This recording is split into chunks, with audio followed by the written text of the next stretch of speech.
हसन नवाज शरीफ के साथ कौन सा आज़ाद कश्मीर का एक वज़ीर जो है वो बैंकक्रप्ट और दिवालिया निकला और उसने बाकी कौन कौन से गुल खिलाए।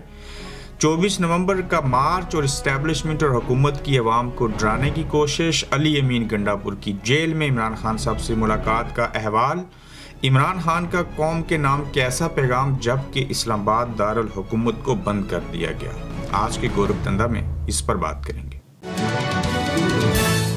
अस्सलामुअलैकुम, आप देख रहे हैं गोरखधंधा अबरार कुरैशी। आपसे महत्वपूर्ण 2 दिन से खबर चल रही है कि लंदन के अंदर जो साबिक वज़ीर-ए-आज़म मियां मोहम्मद नवाज शरीफ साहब हैं, उनके साहिबजादे जो हसन नवाज शरीफ हैं वो बैंकक्रप्ट हो गए। और ये खबर जो थी 24 मई को इस साल में उनकी बैंकक्रप्सी हुई।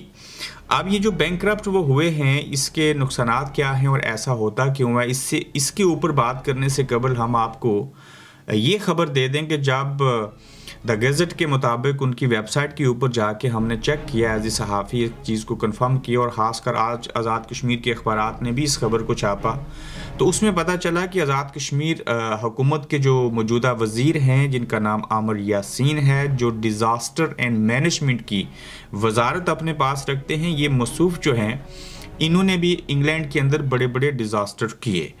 अब जब कोई शख्स बैंकक्रप्ट हो जाता है तो वो कोई प्रॉपर्टी नहीं ख़रीद सकता, उसके पास कोई बैंक का कार्ड नहीं होता, बैंक का अकाउंट नहीं होता, और कम से कम 6 सालों के लिए उसकी बैंकक्रप्सी जो होती है वो जारी और सारी रहती है। 2017 में आमिर यासीन जो है वो बैंकक्रप्ट हुए खबर के मुताबिक, और आमिर यासीन जो है इस वक्त MLA हैं और हुकूमती वज़ीर हैं। अब देखिए कि जो लोग मुल्क को ठीक करना चाहते हैं, अवाम के टैक्स के पैसों से अपना घर और अपनी ज़ात को चलाते हैं, जिन्हें अवाम की नुमाइंदगी करनी होती है, वो लोग जो हैं वो इंग्लैंड की शरीयत रखते हैं, और जब इंग्लैंड के अंदर रहते हैं तो यहाँ पे या तो किसी को कर्जा लेके वापस नहीं करते तो बैंकक्रप्ट हो जाते हैं, या फिर इस हुकूमत को जो टैक्स अदा करना होता है HMRC को वो अदा नहीं करते तो बैंकक्रप्सी जो है उनकी हो जाती है। एक जानिब आप अवाम को सर्व कर रहे हैं, अवाम से वोट लेके आप हुकूमत का हिस्सा बनते हैं, और दूसरी जानिब आप इंग्लैंड की जो शरीयत रखते हैं और यहाँ के जो तौर तरीके हैं उनको फॉलो नहीं करते और आप खुद बैंकक्रप्ट होते हैं, तो ऐसे लोग किस लिहाज से और किस तरह से अवाम की जो है वो नुमाइंदगी कर सकते हैं। फिर इसी चीज़ के ऊपर देखिए जो स्क्रीनशॉट है, मसूफ़ जो है इन्होंने 12 मरतबा जो है वो नाम बदला, और इतनी दफ़ा नाम बदला, माज़रत मुझे बीच में कॉल आ गई कि नाम बदलने के पीछे भी एक बहुत बड़ी कहानी है कि इस आमिर यासीन जो हैं इन्होंने नाम अपने क्यों बदले। बहरहाल कुछ पर्दे जो हैं वो रखते हैं, उनको फ्यूचर के अंदर डिस्कस करेंगे। और अब यहाँ पे दूसरी बात ये देखिए कि जो आमिर यासीन हैं इसको बरतानिया की एक अदालत ने सज़ा सुनाई, और 16 माह की सज़ा सुनाई गई, जिसमें से 8 माह और कुछ दिन जो हैं इस किताबचे के मुताबिक, इस ऑर्डर के मुताबिक उन्होंने बरतानिया में जेल भी काटी।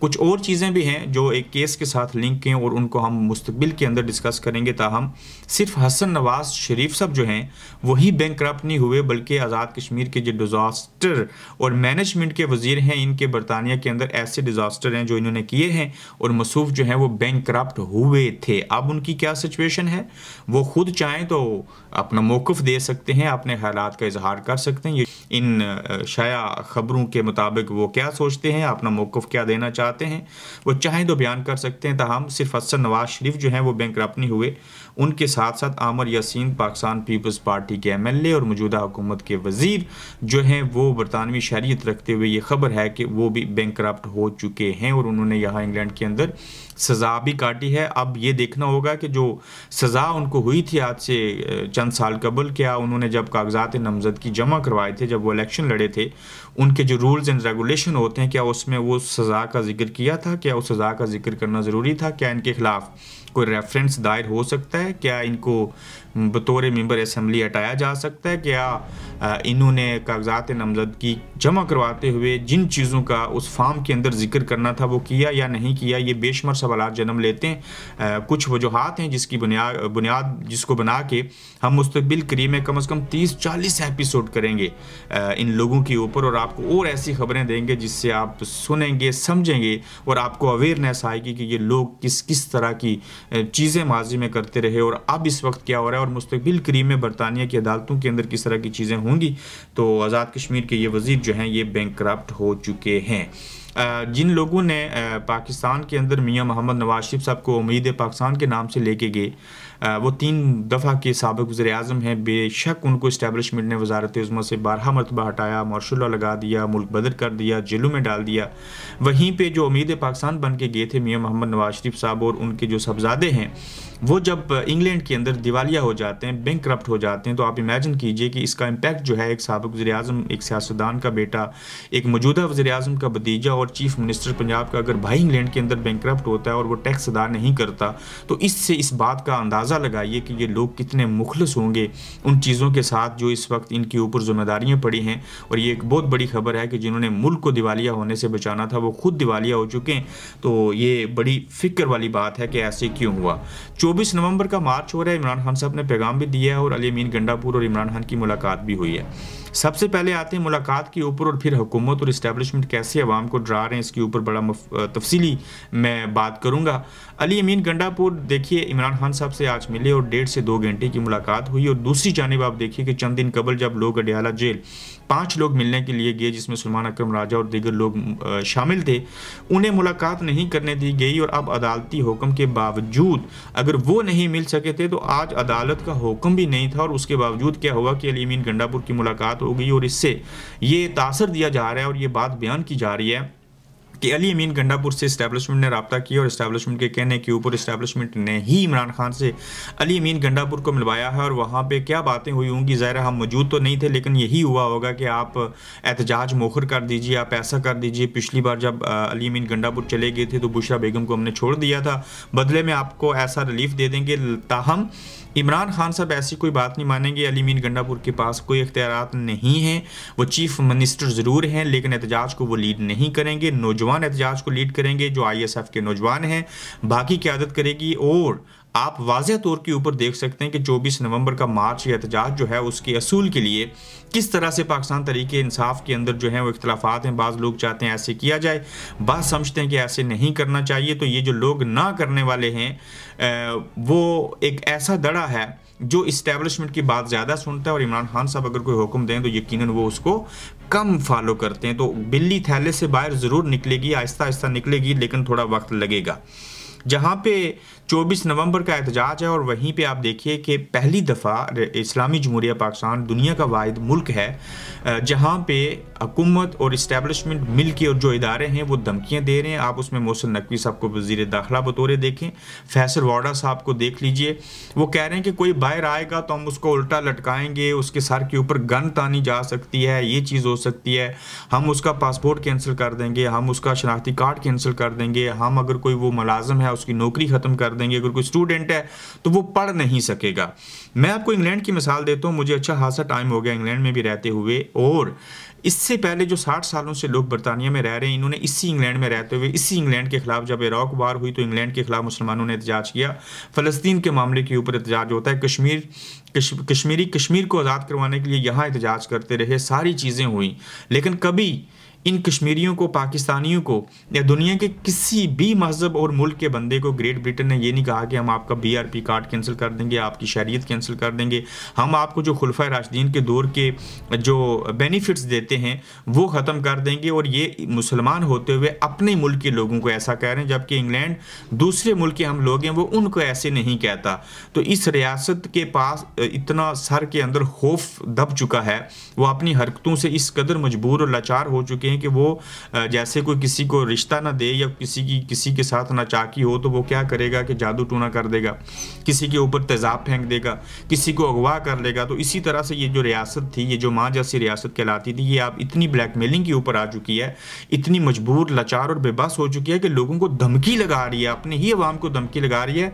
ऐसी धमकी तो भारत पाकिस्तान को ना दे और पाकिस्तान भारत को ना दे, लेकिन जो धमकी हुकूमत और हुकूमती वज़रा और इस्टेब्लिशमेंट मिल के जो है वो अवाम को डराना चाहते हैं। लेकिन याद रखिएगा, कौम नहीं डरेगी, अवाम पीछे नहीं हटेंगे, आपको बुरे काम छोड़ने पड़ेंगे, आपको अच्छा बच्चा बनना पड़ेगा, आपको आइन और कानून पे अमल करना होगा, इलेक्शन जो रिग किया है उसको ठीक करना पड़ेगा, इमरान खान को इलीगल जेल में रखा है उसको छोड़ना होगा।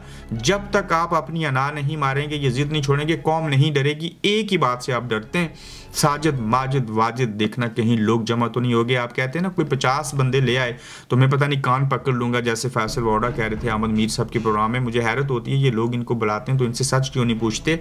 तो ये 50 नहीं, ये 5-5 और 50-50 हज़ार लोग आएंगे और यकीनन आएंगे, और आपको इसी बात का खौफ है। तो देखते हैं आगे चल के चीज़ें जो हैं वो PTI और ख़ासकर यूथ और बिलखसूस पाकिस्तान के अवाम और तालिब इल्म जो हैं वो क्या कर सकते हैं। अब देखिए 24 नवंबर का जो एहतजाज है, इसके हवाले से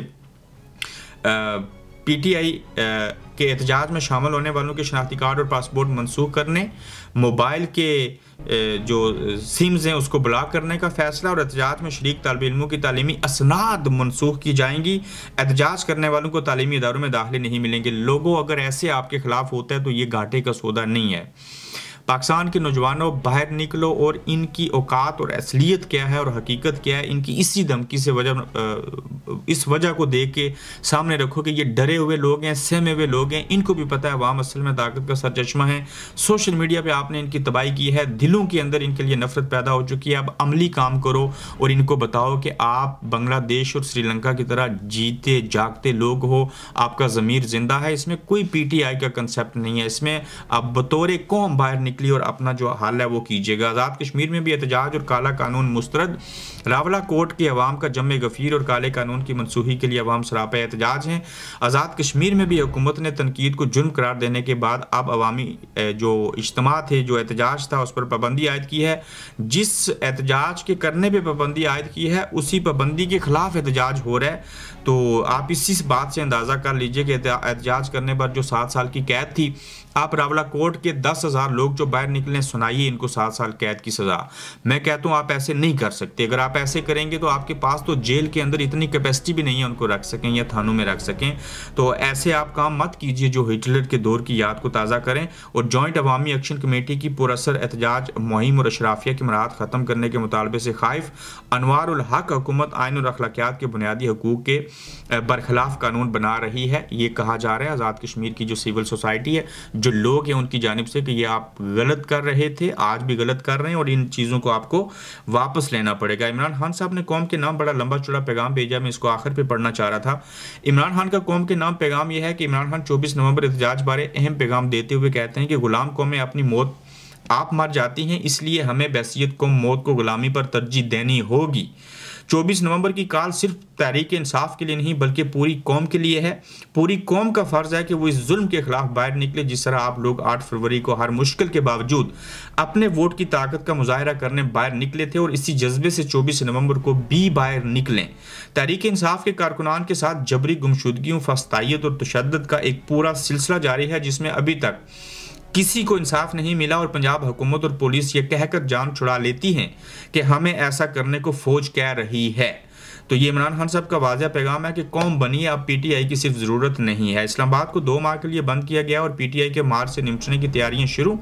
रेंजर्स और FC के 9,000 एहलकार इस्लामाबाद तलब, और इस्लामाबाद में 2 माह के लिए दफ़ा 144 नाफज।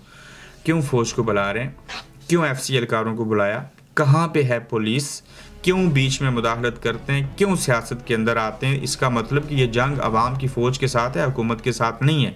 ये बातें इस बात की गुमाजी करती हैं। फिर देखिए नाहिल हुकूमत का अनोखा कारनामा ऐसा है कि हुकूमत PIA की निजकारी के लिए 2 फाइनेंशियल कंसल्टेंट्स को 25 से 30 मिलियन डॉलर दे चुकी है, जबकि जो बोली लगी है PIA की वो तकरीबन 20 मिलियन डॉलर है। मोहम्मद मालिक की यह खबर है, यानी कि दाढ़ी से मूछें वध गई, और जिस चीज़ को बेचना था वो 10 अरब की है, और जिसको बेचने के लिए खिदमात हासिल की गई वो 20 मिलियन डॉलर बन गए। तो अल्लाह रहम ही करे इन लोगों के ऊपर। तो आप अपना ख्याल रखिएगा, अपना फीडबैक दीजिएगा। जल्द आपसे इंशाल्लाह फिर मुलाकात होगी। आप देख रहे हैं गोरखधंधा अब्रार कुरैशी के साथ।